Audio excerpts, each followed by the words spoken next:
damos inicio a la audiencia de este lunes en el Tribunal de la Tarde y pues nos distingue con su presencia Daris Javier Cuevas, él es economista, también miembro de la Dirección Central de la Fuerza del Pueblo. Tenemos con el propósito de hablar de esta propuesta de reforma fiscal que va a presentar en los próximos días el gobierno. Daris, bienvenido al Tribunal de la Tarde. Gracias, para mí una honra estar con Mildred, todo Julio, Ernesto y Dionisio. Gracias. Conversamos, más que todo conversar, ¿verdad? Así es. Sí, correcto. Daris, de entrada, opiniones encontradas sobre esta reforma. Algunos entienden que no es necesaria, que pueden haber otros mecanismos del gobierno poder aumentar las recaudaciones, otros entienden ya que es un cúmulo de muchos años y que pues ya el Estado está obligado a presentar una nueva reforma tributaria.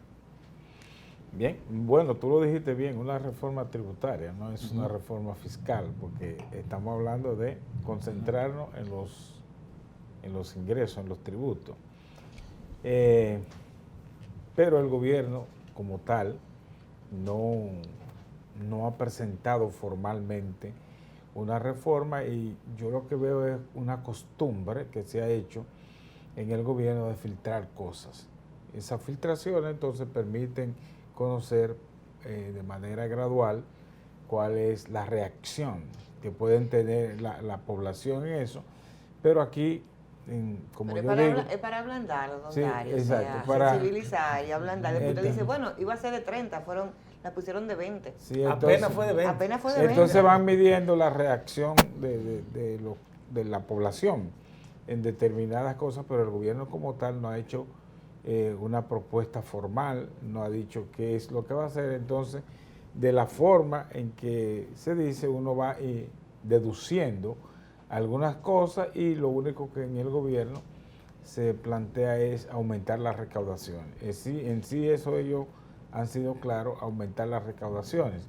Si un gobierno se concentra en aumentar las recaudaciones, es simplemente porque tiene déficit, ¿verdad? Y todo déficit obliga a buscar esa brecha que falta. Y eso es lo que uno ha visto del gobierno.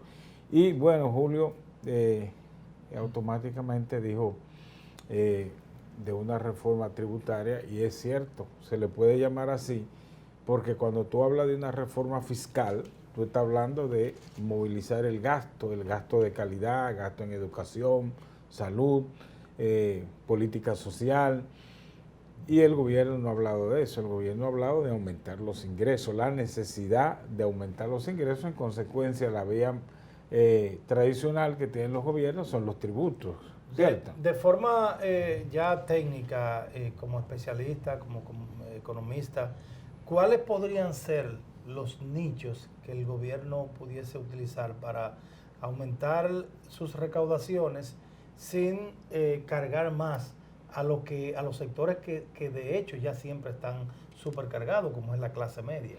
Mira, si tú quieres tener una reforma fiscal en serio, con mucha seriedad, y para, digamos, reorientar la parte de los ingresos y, por supuesto, la parte de los gastos, entonces yo pienso que hay la oportunidad del gobierno migrar del sistema que tenemos, que es un sistema tributario regresivo, donde todos pagamos impuestos igual. Tú pagas el 18%, el que menos tiene, aquel lo paga igualito que el que más tiene. Entonces el gobierno podría tener 3 vías importantes para modificar eso y obviamente incrementar los ingresos. Uno, tratar de migrar hacia un sistema tributario de carácter progresivo, donde los que más tienen sean los que más paguen. Eso es lo ideal en una sociedad.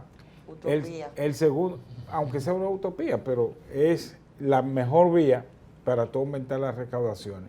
Una segunda vía sería disminuir las exenciones fiscales. Es decir, disminuir las exenciones fiscales implica reducción de exoneraciones, pero también reducir el gasto tributario, es decir, que el Estado recaude más de aquellos que debían pagar y no paguen, Y una tercera vía que yo le agregaría, que es importante, sería que aquellas fortunas que se crean en la República Dominicana, pero que se invierten fuera del país, sería una opción también para que paguen, para que puedan tributar. Y en vez, si tú te das cuenta, en un escenario de ese esquema, entonces tú dejas libre a los que menos pueden y castigan menos a los ingresos de clase media. En esa línea, me voy con la segunda y la tercera. En la segunda, ¿tendría esto un costo social importante para el gobierno en el tema de las exenciones de aquellas, por ejemplo, en el tema de la energía eléctrica, el tema del gas y demás, que tienen un efecto, se asume que en una clase importante, popular? Y en la tercera, ¿de qué específicamente? Que me grafique cuáles serían esas fortunas que se crean aquí y que salen a otros países, paraísos fiscales o sí. ¿De qué estaríamos hablando? Bien, comenzamos por el último entonces. Okay. Los paraísos fiscales, obviamente, a eso que me refiero. Fortunas que se crean aquí, que deben tributar aquí y entonces se llevan fuera a donde no se paga impuestos, por eso se llaman paraísos fiscales. Esa sería una excelente opción porque esas fortunas son grandes. Si van a otros espacios geográficos, porque son grandes. Y en el caso de las exenciones, no vamos a excluir al sector eléctrico en términos de que si se incluyen, entonces la tarifa eléctrica se va a disparar. Y ya tú sabes el efecto social que eso tiene. Pero me refiero, hay entidades privadas, por ejemplo, universidades. Yo pienso que el criterio con que se comenzó a dar exenciones a las universidades privadas fue para bajar las tarifas del alumnado, y es todo lo contrario. La tarifa del alumnado en las universidades privadas es muy alta. Por Dios. Muchas embajadas, Pregúntenos a todos nosotros. muchas embajadas que no pagan, no quieren pagar impuestos, muchas empresas. Pero ese gasto fiscal... No es que quieran, es que el impuesto, por eso el nombre, que tienen que pagar impuestos. Entonces, esas parte del gasto fiscal, digamos, no se hace tampoco alegre, porque hay sectores que requieren estímulo, pero hay un momento que tú dices, bueno, el estímulo cuando se concibió, han pasado 3 décadas, 4 décadas, y si ahí ya lograron el objetivo que se procuraba a través de ello. Entonces pienso que en la actualidad requieren ya otra reorientación. Y te digo eso porque cuando tú ves el planteamiento de la reforma y te va de manera sectorial, todo el mundo dice, mira, espérate, yo no quiero, aquí no nos podemos grabar el turismo. Que el sector industrial dice, miren, no nos graben más. El sector de la bebida alcohólica te dicen lo mismo. Entonces tú dices, ¿y quién es que va a pagar los impuestos? Entonces para el gobierno es más fácil a los que menos pueden, que no tienen forma de hacerlo. Porque en la estructura tributaria dominicana, el tú ver que casi el 50% de los impuestos que se deben pagar, el Estado no los recauda, eso preocupa cuando hay 3 escenarios que son los que incentivan eso: el gasto tributario, la evasión fiscal, ¿verdad?, que es ocultar para no pagar, y la elusión fiscal, que es a sabiendas que la ley lo establece, entonces violan la ley. Entonces, eso es un asunto muy delicado en el esquema tributario dominicano. Entonces, todo el mundo te dice, sí, hay una reforma, pero nadie quiere pagar lo que implica la reforma. Uno siempre escucha en estas coyunturas de reforma, de propuestas, del tema del ITEVIS, de que para recaudar más se reduce el ITEVIS y amplía la base. ¿Eso materialmente es posible? Mira, no hay evidencia de que una reducción de impuestos en ninguna parte del mundo, que una reducción de impuestos se traduce en una mejor recaudación. Y el Estado como tal no tendría como esa disposición de perder ingresos a cambio de nada, o esperando la esperanza de que alguien puede pagar impuestos. Esa es una ilusión. Yo le llamo así, y encima de ello te dice, mira, vamos a bajar el ITEVIS de un 18 a un 10%, y así paga todo. Entonces tú lo que estás es castigando a los que menos tienen. Tú lo que estás es liberando a los que más tienen para incorporar nuevos contribuyentes que son los que menos tienen y entonces van a ir a un sacrificio. Por eso es que se dice que el impuesto a la inflación es el mayor castigo que se le puede presentar a la clase media y a los que menos tienen. Hay algunos puntos en el tema de la reforma tributaria que quisiéramos saber desde su óptica.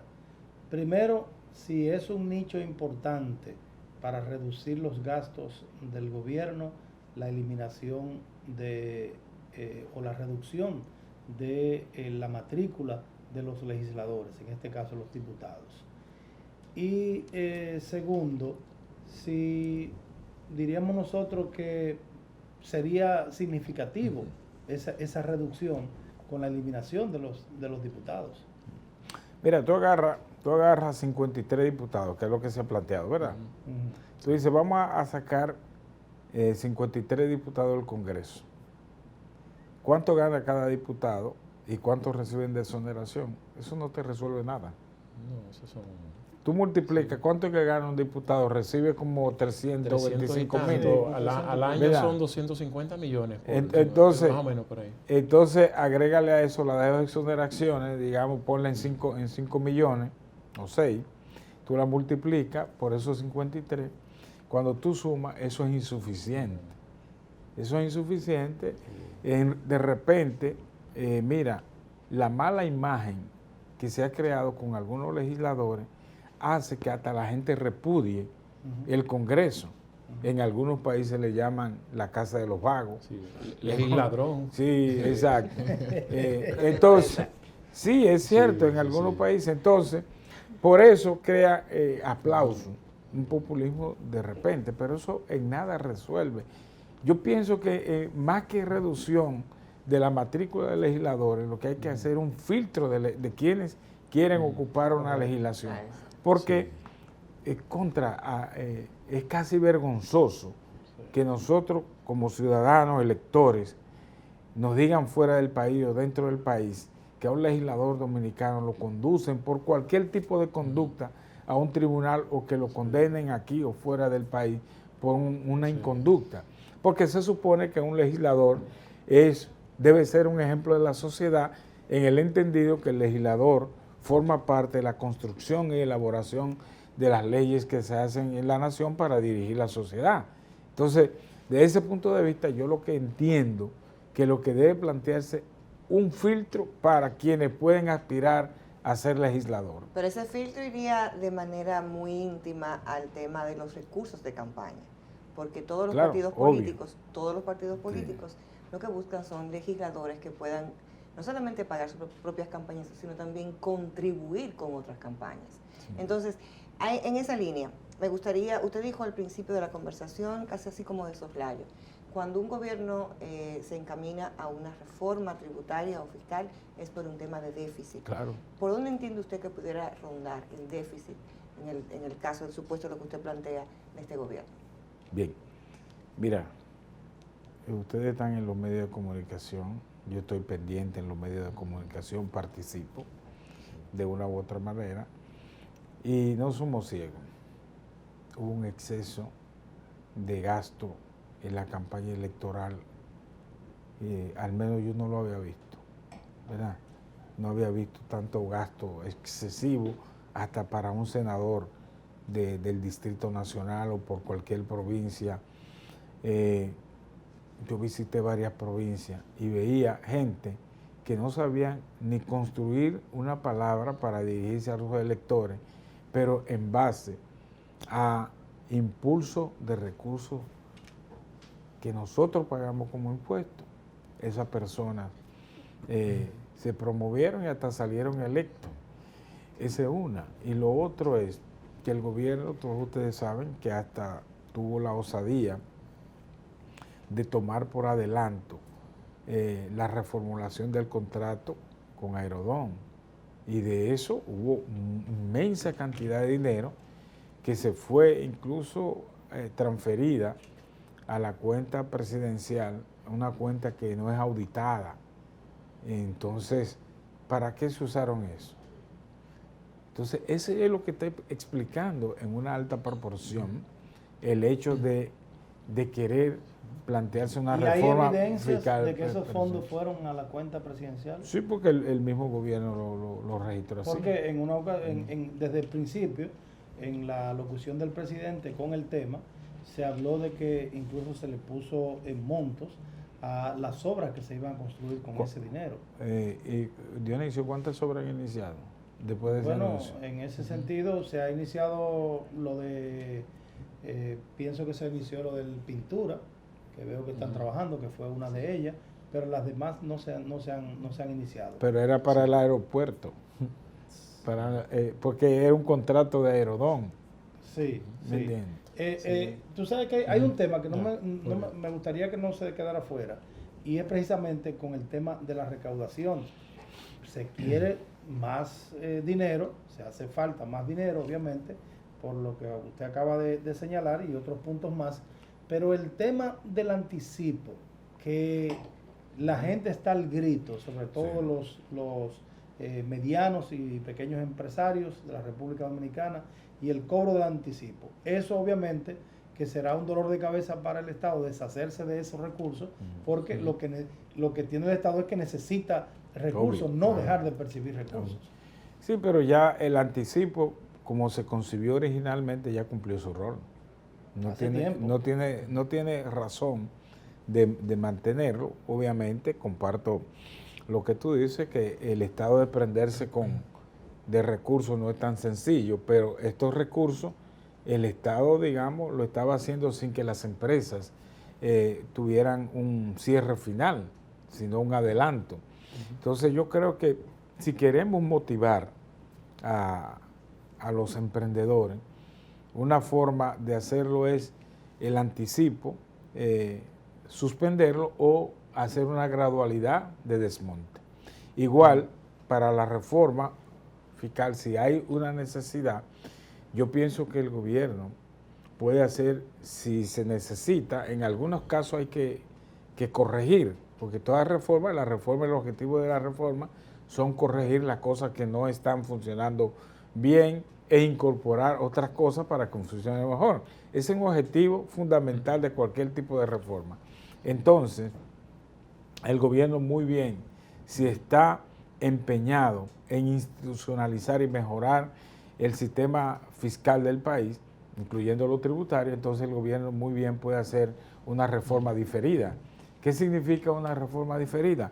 Plantearse la aplicación de esa reforma durante el resto del periodo de gobierno. Es decir, el año que viene, digamos, aplicamos algo, el próximo año aplicamos, y así gradualidad es más aterrizable para la población. Bueno, muchísimas gracias a Dari Javier por estar con nosotros en el Tribunal de la Tarde. Lamentablemente llegamos al final de la entrega de hoy, como siempre agradecidos de su sintonía, y mañana aquí estaremos de costumbre, 5 a 6 por Telefuturo Canal 23.